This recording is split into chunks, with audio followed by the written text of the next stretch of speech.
울산 시청자 미디어 센터의 제작 지원을 받아 울산 CBS와 울산 청년 네트워크가 공동으로 제작하는 시사 팩토리 100.3 금요판이 돌아왔습니다. 25분여는 라디오 주파수 FM 100.3과 온라인 노컷 뉴스로, 나머지는 팟캐스트 플랫폼 팟빵에서 나울통을 찾아 들으실 수 있습니다.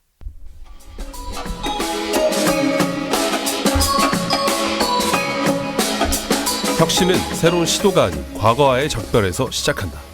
미국의 심리학자 쿠르트 레비는 새로운 것을 시작할 때 가장 먼저 해야 할 일은 오히려 지금까지의 방식을 잇는 것, 즉 이전 방식의 종지부를 찍는 것부터 시작한다고 말했습니다. 바로 오늘이죠. 5월 29일부로 20대 국회가 막을 내렸습니다. 대통령 탄핵, 법안 처리율 최저, 실패한 협치 등 다양한 수식어가 붙었던 이번 국회는 말도 많고 탈도 많았지만 레빈의 말처럼 이제 4년이라는 시간에 종지부를 찍고 새로운 내일을 맞이할 때입니다. 오늘은 제21대 국회의원의 임기 시작을 하루 앞둔 시점에서 미래통합당 울산 남구 을지역구 김기현 당선인과 파워 인터뷰 준비했습니다. 저는 시사팩토리 100.3 금요판과 팟캐스트 나울통 진행을 맡은 조강래입니다. 안녕하십니까. 울산 청년의 자부심, 울산 청년 네트워크 회장 이승우랍니다. 안녕하십니까. 두말하면 잔소리, 완벽 해설가 이태임입니다. 앞서 말씀드렸듯 제20대 국회는 결과적으로 협치에 실패한 국회라는 오명을 남겼습니다. 하지만 이번 국회에서도 수표 여당을 비롯해 거대 양당이 의외한 의석수를 대거 차지하면서 양당의 첨예한 대결 구도로 가는 것 아니냐는 우려가 쏟아지고 있습니다. 슈퍼 여당이 야당과 의견 조율 없이 법안을 상정하고 밀어붙일 경우 지난 국회보다 더 갈등 속에서 여야 관계가 드러낼 수 있는 우려 또한 있습니다. 처음에 우리는 하나였어. 너와 내가 잡은 손 그 누군가 갈라놓았어. 영화 한반도 OST죠. 윤도현 밴드가 부른 노래 1178의 가사 중 일부입니다. 노래 가사 말처럼 우리는 원래 하나였듯 국민을 위한 정치, 그 하나의 목적을 위해 일하는 국회가 되었으면 좋겠습니다. 이번 국회는 다양성이 상실된 국회이지만 화합과 협치를 보여주는 제21대 국회가 되었으면 좋겠습니다. 첫 번째 코너 파워 인터뷰 시작합니다. 제20대 국회가 막을 내리고 제21대 국회 개원이 코앞으로 다가왔습니다. 오늘은 제21대 국회 개원을 앞두고 막 내린 20대 국회, 21대 국회는 화합의 정치 이뤄질까라는 주제로 이번 4.15 총선에서 울산 남구을 지역구죠. 우리 김기현 당선인과 전화 연결했습니다. 네, 여보세요. 당선인 안녕하세요. 네, 안녕하세요. 김기현입니다. 네, 안녕하십니까. 김기현 당선인 늦었지만 당선 축하드립니다. 아유, 감사합니다. 네, 우선 청취자들께 당선 소감과 소개 부탁드립니다. 예, 여러 가지 대한민국도 울산도 어려운 현실 속에서 이제 선택을 해주셔서 일 잘하라고 맡겨주신 것 감사를 드리고요. 무거운 책임감 동시에 느끼고 있습니다. 열심히 잘해서 우리 시민들의 성원에 꼭 보답하도록 하고요. 대한민국도 울산도 다시 발전의 길로 들어설 수 있도록 하는데 매개체가 되도록 하겠습니다. 감사드립니다. 네, 그러면 본격적으로 파워 인터뷰 시작하겠습니다. 먼저 당선인 개인의 이야기를 좀 들어볼까 합니다. 저희가 이제 취재한 바에 따르면 원래는 조용한 이미지셨다고 들었습니다. 그런데 이번에 울산 사건 이후로 투사가 됐다는 이야기가 많아요. 이번 21대 국회 슈퍼 여당에 끌려가지 않으려면 제1당의 4선 의원으로서 투사 역할을 이어갈 수밖에 없을 것 같은 상황입니다. 이번 21대 국회에서 어떤 역할을 맡을 것인지 좀 구체적으로 여쭤보겠습니다. 네. 저 원래 조용한 이미지였다는 것도 사실은 좀 다르고요. 조용한 그렇습니까? 사람은 아니고 평상시에 네. 평상시에 아주 이렇게 부드러운 사람이긴 하지만 네. 어떤 현안이 생겨서 관철해야 될 이슈가 생기면 그냥 조용하게 넘어가지 않습니다. 네. 끝까지 관철해야 하는 그런 방식으로 그동안 의정 활동도 했고 시 업무도 했고요. 네, 그렇군요. 투사 역할이라고 말씀하신 투사라기보다도 네. 사실 2년 전에 있었던 울산시장 선거의 청와대 개입 사건, 하명수사 사건, 네. 이 사건 관련해서 제가 직접적 피해 당사자이고 또 네. 그로 인해서 엄청난 정치적 타격뿐만 아니라 인격적 모욕까지 받았기 때문에 네. 그런 참을 수 없었던 모욕에 대한 피해자의 호소였다. 이렇게 네. 아마 이해하시면 좋을 것 같고요. 네. 투사라기보다도 정당한 항변이었다. 이렇게 말씀드리고 싶다는 말씀이고요. 네. 정치적인 역할을 이제 21대 국회에서 우리가 사실 해나가는 게 문제인데 네. 다른 것보다도 워낙 여당이 슈퍼 여당이 되어 있다 보니까 네. 아주 그냥 재벌대 중소기업 정도의 그런 게임을 해야 되는 21대 국회에서 네. 야당 국회의원으로서 특히 사선으로서 책임감 있는 역할을 해야 된다는 무거운 그런 그 네. 역할에 대한 부담을 가지고 있고요. 네. 그 역할을 하는 데서 뭐 때로는 뭐 싸워야 될 일이 있으면 싸우겠죠. 투사 역할도 해야 되겠지만 네, 네, 네. 투사 역할을 뭐 계속 관철해 나가고 그럴 일은 아닌 것 같고요. 네. 여야가 서로 대화하고 협조해야 될 일들이 더 많을 것이기 때문에 네. 그 중간에서 여당이든 야당이든 국민의 마음에 부합하도록 하는데 대화 타협하는 모습, 그래서 네. 생산적 국회를 만들어가는 모습에 제가 노력할 겁니다. 네, 알겠습니다. 그러면 제가 역할과 관련해서 또 질문을 드렸는데 그 이번 21대 국회 개원을 앞두고 여야 간 각 상임위원장 자리를 놓고 지금 치열한 협상을 벌이고 있습니다. 김기현 당선인께서는 판사 출신 4선 의원으로 미래통합당의 법사위원장 유력 후보라는 이야기가 나왔었고 실제로 법사위를 희망하시기도 하셨죠. 법사위원장 가능하실 것 같으세요? 어떠십니까? 여야 협상 결과에 따라서 어느 상임위원회를 어느 당에서 먼저 맡을지 위원장 그런 배정이 정해질 것 같긴 합니다만 일부 네. 보도를 보면 네. 여당 측에서 네. 모든 상임위마저 전부 다 여당이 독식하려는 거 아니냐 뭐 이런 얘기도 나오고 있는데 네, 네. 그렇게 하게 되면 대화 상생이라고 하는 민주주의를 훼손하는 것이어서 네. 그렇게 하지는 못할 것이라고 보고요. 네. 특히 이제 국회의장을 여당이 맡아서 운영하면서 그동안 국회의장이 그러니 워낙 막강하다 보니까 네. 국회를 그 대화와 상생, 견제와 균형이라고 하는 그런 원리에 입각해서 법사위원장을 그동안 야당이 맡아왔습니다. 우리가 여당할 때도 마찬가지로 그랬고요. 네. 그러니까 그 순리에 따라서 여당에서 법사위원장을 맡아서 뭐 모든 걸 다 좌지우지하겠다 그렇게 하는 것은 아마 네. 무리일 거라고 봅니다. 네. 그렇군요. 그럼 만약 당선인께서 법사위원장이 된다면 이 상임위에서 통과된 모든 법률안 심사를 맡을 텐데 우선순위로 법사위를 거칠 내용 중에 울산에 영향을 크게 미칠 이제 내용들이 많습니다. 대표적으로 공공의대법과 지방자치법이 있는데요. 울산대학병원의 경우 지난 2017년 말 의료 인력 부족으로 상급 종합병원으로 재지정을 받지 못해 종합병원으로 주저앉았습니다. 그래서 공공의료 인력 확보를 위해 공공의대법이 중요하다는 주장이 나옵니다. 또 지방자치법의 시급성과 관련해서는 울산광역 시의회 의원들 이야기를 들어보면 광역의원 22명이 3,000명이 넘는 집행부 대상으로 감사활동을 하기에는 이 전문위원 등 지역 입법부를 놓을 사무처 인원이 부족하다고 이야기를 합니다. 이 공공의대법과 지방자치법 두 가지와 관련해서 어떻게 생각을 하시나요? 우선 공공의대법을 좀 말씀을 드리면요. 예. 2018년도 4월 무렵에 전북의 남원에 있는 어떤 대학을 공공의대로 네. 만들겠다고 하면서 네. 20대 국회에서 네. 그 법안을 제출한 분이 계셨어요. 의원이 계셨는데 그게 통과가 안 됐는데요. 네. 이게 이런 식으로 한 지역을 위한 특별한 법을 만들 수 없다 해서 통과가 안 되었던 선례가 있어서 네.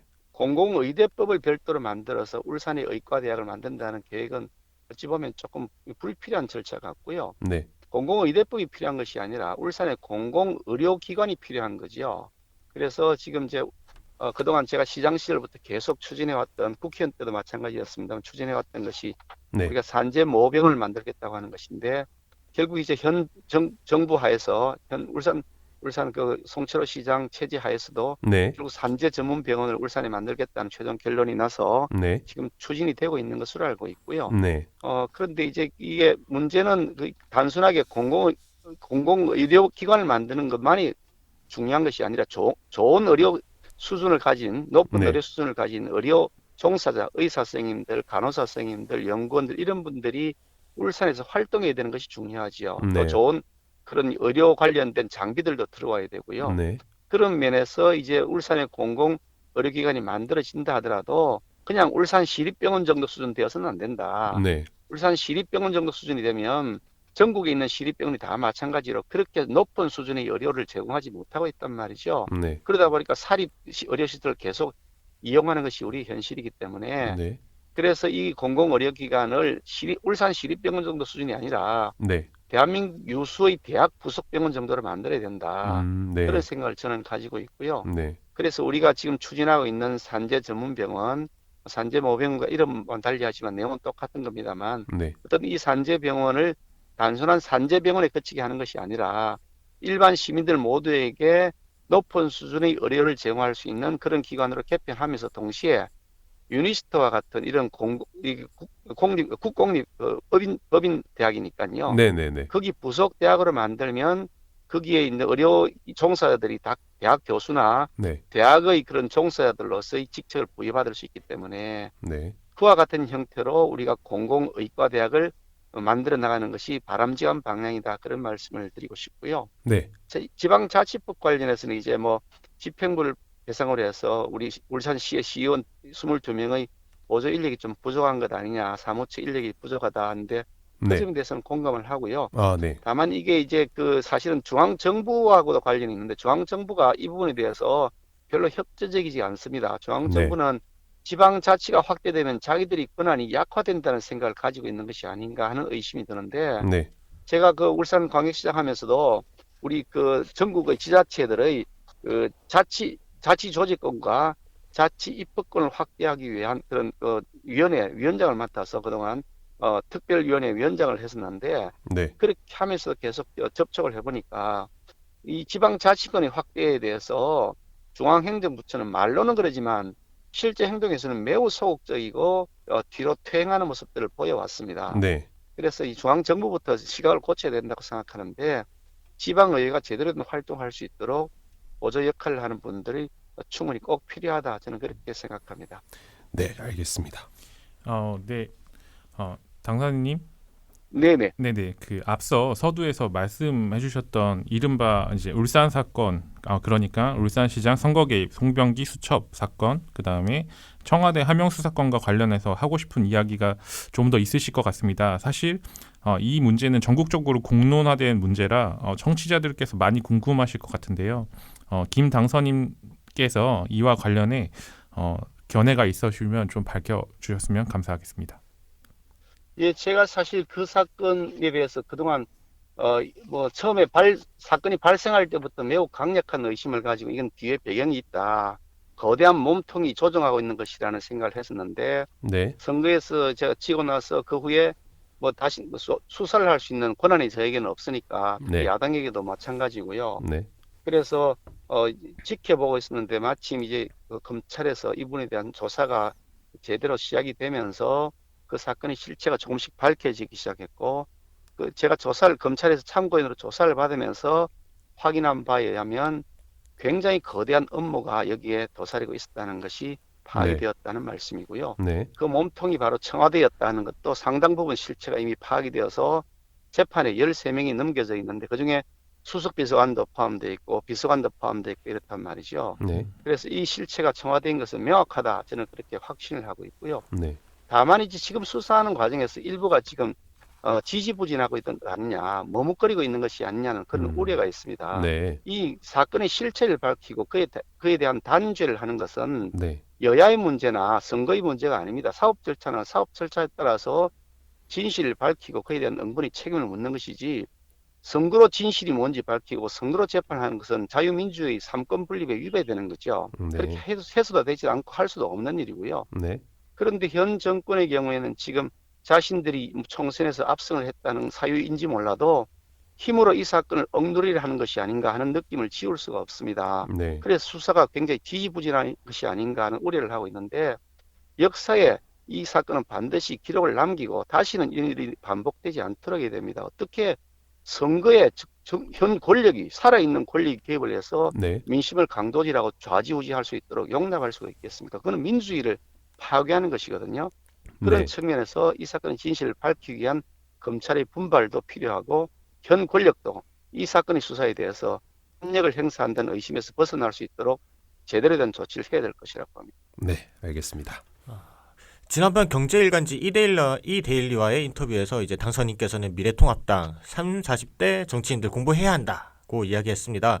지난번 저희 프로그램에서 이제 울주군 서범수 당선인이 잠시 참여해 주셔서 핵심 멘트였던 공부 좀 해야 한다와 이제 비슷한 맥락이라고 저는 이해하겠습니다.